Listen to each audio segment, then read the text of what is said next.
ಅದನ್ನು ಗವರ್ನರ್ ಬಾಯಲ್ಲಿ ನಿಮ್ಮ ಸಂತೆ ಭಾಷಣವನ್ನು ಗವರ್ನರ್ ಬಾಯಲ್ಲಿ ಓದಿಸುವಂಥ ಪ್ರಯತ್ನವನ್ನು ನೀವು ಮಾಡಬೇಡಿ.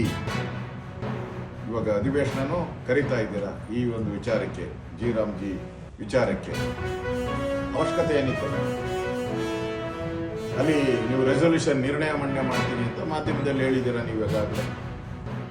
ಈ ಥರ ಒಂದು ಅಧಿವೇಶನದ ನಡಿಬೇಕಾದಂಥ ಒಂದು ಸಂದರ್ಭದಲ್ಲಿ ರಾಜ್ಯಪಾಲರ ಭಾಷಣ ಅಂತ ಹೇಳಿದ್ರೆ ಅದಕ್ಕೆ ಆದಂಥ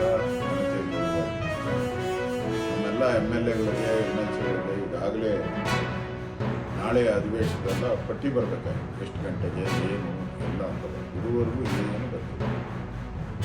ಅಂದರೆ ಕಾಂಗ್ರೆಸ್ ಅವರು ಗವರ್ನರ್ ಆಫೀಸನ್ನು ದುರುಪಯೋಗ ಮಾಡ್ಕೊಳ್ತಾ ಇದ್ದಾರೆ. ಅವರ ಬಾಯಲ್ಲಿ ರಾಜ್ಯ ಮತ್ತು ಕೇಂದ್ರ ಸರ್ಕಾರದ ಸೇತುವೆಯಾಗಿ ಗವರ್ನರ್ ಅವರು ಕೆಲಸ ಮಾಡಬೇಕು. ಮತ್ತು 175ನೇ ವಿಧಿ ಪ್ರಕಾರ ಜಂಟಿ ಅಧಿವೇಶನವನ್ನು ಉದ್ದೇಶಿಸಿ ಭಾಷಣ ಮಾಡುವಂಥ ಅಧಿಕಾರ ರಾಜ್ಯಪಾಲರಿಗೆ ಮಾತ್ರ ಇರ್ತದೆ. ಮತ್ತು ರಾಜ್ಯಪಾಲರು ಅಧಿವೇಶನ ಉದ್ದೇಶಿಸಿ ಮಾತಾಡುವಂಥದ್ದು ಅವರ ಹಕ್ಕದು. ಸಂವಿಧಾನದ 176 ಅಡಿಯಲ್ಲಿ ಕ್ಯಾಬಿನೆಟ್ಟು ಸರ್ಕಾರ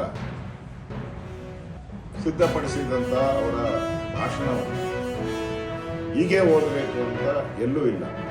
ಭಾಷಣವನ್ನು ಗವರ್ನರ್ಗೆ ಏನು ಕಳಿಸ್ತಾರೆ ಅದನ್ನು ಕಟ್ಟುನಿಟ್ಟಾಗಿ ಪಾಲನೆ ಮಾಡಬೇಕು ಅಂತ ಎಲ್ಲೂ 175ನೇ ವಿಧಿ ಅನ್ವಯ ಎಲ್ಲೂ ಇಲ್ಲ.